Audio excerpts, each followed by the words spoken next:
Hey,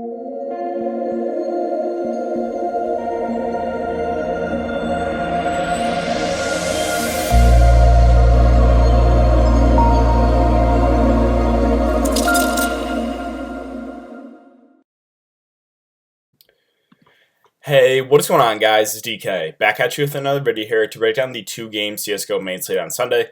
Before I get into the video, if you guys are new to the channel, my name's DK. I make daily videos breaking down NBA, NFL, and esports daily fantasy sports slates. Esports including Call of Duty, League of Legends, and this one Counter-Strike CS:GO. Also, just want to say thank you guys all so much for all the support. Again, we're closing in at 3.3 thousand subscribers. If you enjoy the content, I would appreciate it if you hit that like button, subscribe if you haven't already, and hit that notification bell. So with that out of the way, let's jump in the video. Before we get into players and their prices, what we can do is we can look back at my lineup here from Saturday.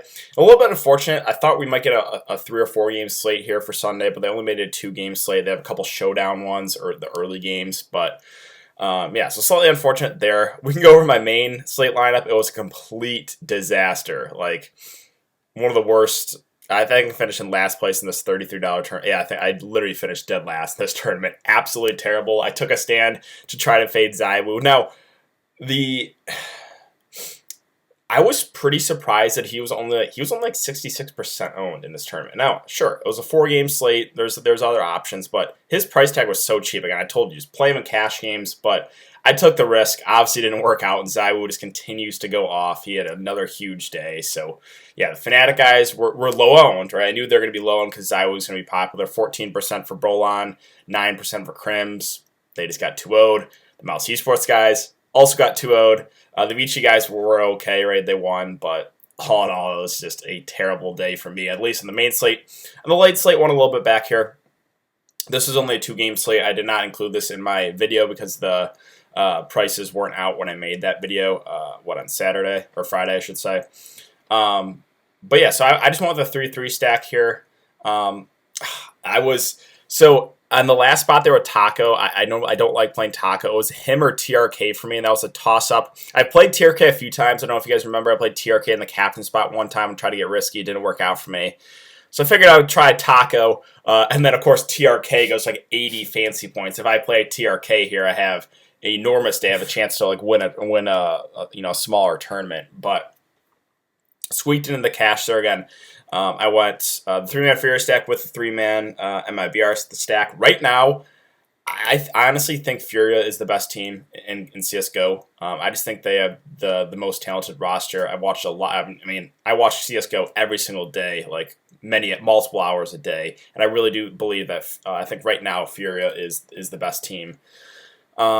But we can go over, since this was a 2-game slate. Let's see what the lineup was that won the tournament, just so we can get a decent idea of what to expect for this slate. So the winning lineup here was a 3-2-1 stack. So they used 3 from Furia with Henny, Yuri, and Art.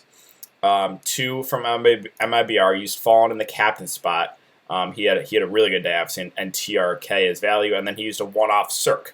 Cirque has been in great form, really. He is playing unbelievable right now, and he's on the slate for Sunday. So I have a good amount of interest in Cirque, but we'll talk about that in a sec. So that basically wraps up for the look back. All right, so let's jump into the slate. First game here. Well, let's look at the odds. We have, again, that Mad Lions Ents game is not on the slate, unfortunately. But why do I have that on there? That was a misclick. I was doing some working on a golf spreadsheet. I am actually going to have a video for the PGA Charles Schwab tournament. I'll have a video up for that maybe tomorrow or Monday. So be on the lookout for that, guys. I'm working on a spreadsheet right now for you. But yeah, the Mad Lions Ents game, that's only a showdown slate. Unfortunately, we have NIP versus Team Vitality. Vitality are minus 180 favorites. Again, they're in really good form right now. And then Gen G, EG, both those teams lost today. We have EG slate favorites there at minus 140. So again, the first game here, Vitality are favorites. Again, what are they? Minus 180, right? Yeah. ZywOo, his price really isn't moving. It's nearly impossible for me to fade him at this price. And since it's a 2-game slate, like, I think ZywOo will be 95% owned. Now, sure, right? There are scenarios where he is not in the winning lineup, right? If Vitality gets 2-0'd, there's a decent chance he's not in the winning lineup. So you could take that shot, right? The ownership is going to be super high. I talked about that last slide again. That didn't work out for me. I took the shot fading him. He went off again. But again, if his ownership like 95%, 90 to 95, and Vitality gets 2-0'd, and you fade him, you're golden, right? But that's right now. It doesn't look like that can happen. Again, anything can happen. But ZywOo is just playing some of the best CS:GO that we've seen. So yeah, you gotta like ZywOo, 8.8K. He's going to be very, very popular tomorrow, like the ultimate chalk in this 2-game slate. The other plays on Vitality. So Shock's Apex missed to an RPK. You honestly don't really have to go with a lot of value here. I don't know. I guess Shocks would be my next favorite play. Again, he had a decent game today. I think he finished like 60 fancy points. Yeah, I think I guess he would be my next favorite play, and we can go over their stats. Like I said, I always kind of scroll through them, but they're very similar with everyone else besides ZywOo. RPK slightly negative, Apex slightly negative, Mistu slightly negative, and Shocks is the only one that's slightly positive. They're 0.66, kills run 0.64 deaths found. Sure, he's the most expensive, but I guess I would say Shocks is my number 2. Now again, we've seen pretty decent games from all of these guys, so I think all are viable. It's just a little bit hard to kind of pick the right one of those 4. So I think all 4 are in play against a 2-game slate. So if you want to go the 3-man Vitality stack, you're going to have to play 2 of these guys. Again, I don't really have a strong lean here. They're all pretty similar stats. So again, you could argue maybe RPK because he's the cheapest of the bunch, right? I think all are viable on the slate.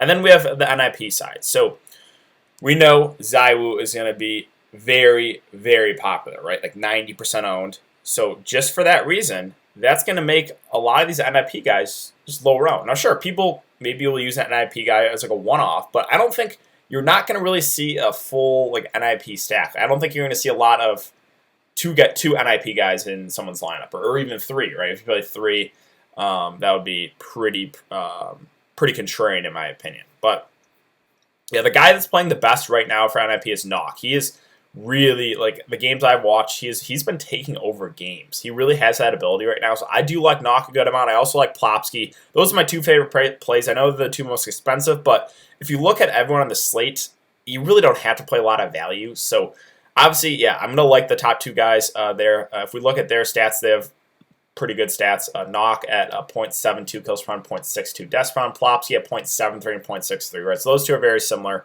Hampus, the new addition, has been up and down. Rez has been okay. He's about even KD. And then Twist slightly negative. They're 0.62 and 0.63. So, yeah, I like those top 2 guys a good amount for NIP. I think they're just going to be lower owned because ZywOo's going to be chalk. Again, people don't really like playing a lot of people on the other side, so that's just going to make these guys lower owned. But I think you could you could run ZywOo as a one-off and then go like 2 with the NIP side, right? If you think the game is close. And, obviously ZywOo carries, which is more than likely going to happen. So that's a viable build, right? Again, we saw it in the winning lineup today. It was a 3-2-1 stack. So those 2 really stand out to me on the NIP side. I think Rez, if I had to pick a third, it probably would be Rez. I don't think we have to go Hampus for value there, 4.8K. And then the last game here, we have EG versus Genji. We have EG at -140 favorites. So let's talk about the EG side first. So I really like Cirque. He is now more expensive than Breeze, but he is just playing amazing right now. He really is. He's looking great with that op. He's making a bunch of clutches. He's just playing really, really good CSGO right now. So he doesn't have as good a stats as Breeze, right? He's at 0.7 and 0.65, or Breeze is 0.74 and 0.66. But I think I prefer Cirque if you're just going to make me pick one. Again, he's just playing really, really good CSGO right now. I do like Breeze a good amount too at that price point. I think pairing those 2 together is not a bad idea at all against a 2-game slate. So those 2 will probably be pretty popular since they are favorites. The other guys in the slate here, on the team, Ethan, Tariq, Stanislaw, all have had decent games. Stanislaw 5.4. I don't know if we have to do it, but Ethan and Tariq, I think you can consider. Ethan's going to be more popular than Tariq because he's just, again, you don't really have to play any value plays. So if you want to get, so say if you're playing an EG stack, right, and you want to get different, you were playing a 3-man stack, you can play the top 2 guys, and maybe go Tariq instead of Ethan to kind of differentiate yourself, right? You gotta, if you're trying to win a tournament by yourself, you gotta be different. You gotta leave money on the table, do something contrarian. So with Ethan and Tariq, both are pretty similar stats-wise. Ethan at 0.66 and 0.68. And then Tariq at 0.66 and 0.7. All right, so those two are pretty similar. Stanislaw, I don't know if I get to him in this one. So, yeah, I really like Sirk. He's probably my favorite play. Breeze as well. Again, those two are going to be pretty popular since they are favorites. And then Ethan and Tariq are pretty similar. Maybe to differentiate yourself, if you wanted to, you could go Tariq over Ethan. And then lastly, we'll talk about Gen G. So Gen G are dogs, but slight dogs, right? Only plus 105. We have Kusta, Ben 10 automatic. Kusta has been playing the best right now out of these Gen G guys. Now he is not, normally these guys are all priced about the same. Now you're getting about, $600 difference with him and Ben 10 and $1,000 difference with him in automatic. It makes you think about it. I still think I like Kusta the best though, just because again the gameplay he's playing right now, he's playing the best CS:GO right now on Gen G. So I do like Kusta. Again, he's kind of a more aggressive player. So him and Ben 10 do kind of force the issue. They're normally ones initiating gunfights. So I think those top two guys would be the guys I look to the most here on the Gen G side. Automatic's okay, but he just plays a little bit more passive. Again, he does use the op, but I don't know. I find it more rare that he kind of takes over games. So he's still viable, right? All three of those guys have similar numbers. Kusta at 0.71 and 0.68, Ben 10 at 0.69 and 0.65, and Automatic at 0.68 and 0.62. So all three are pretty similar. Again, I think I would rank them probably Kusta, Ben 10, Automatic, the way they are priced. Daps is a cross I would know what to do. I think Psalm is intriguing. Again, kind of the same situation like Tariq and Ethan. If people are running a full 3-man Gen G stack, they're probably going to play Kusta, Ben 10, Automatic. Maybe if you want to get different, you can throw Psalm in there instead of one of those top 3 guys. Psalm at 6.2K has been a little bit up and down, but he can have decent games. His numbers are 0.65 and 0.67, right? So it's okay. It's definitely viable. And then at captain spot, you're going to see Zywoo in the captain spot for, he's going to be like 90% owned. I would say he's probably going to be like 50, 60% owned in the captain spot. He's going to be super, super popular. Other guys I would consider in the captain spot, I think Knock and Plops, again, they've been playing amazing. Cirque, I like a good amount. He's been playing really good. And then Kusta. I think those are the guys I would consider for the captain spot. If you want to get different and throw someone cheaper in there to differentiate yourself, I don't hate that idea, but it's a more risky approach. And yeah, nothing's off the table in a 2-game slate, right? It's all about how you think these games go. If you think that there's the 2 games both go 2-0, then just go 3-3 stack with the teams that you think are going to win, right? If you think, one of the games is going to be 2-0 and one of the games is going to be really close, then obviously, again, go the 3-man stack of the game you think is going to be 2-0, and then you could get, mix and match if you wanted to in that other game you think is close. Yeah, hope that helps you guys out, and I think that is going to do it for the video. So, if you have been enjoying the content so far, I really appreciate it. If you like this video, subscribe if you haven't already, and hit that notification bell. Again, guys, hitting the notification bell helps me out immensely.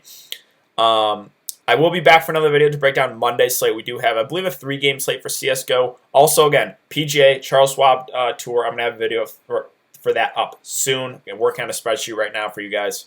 So thanks again for everyone to come in to check out the video. Hope you guys all have a good night, and I will see you all in the next video.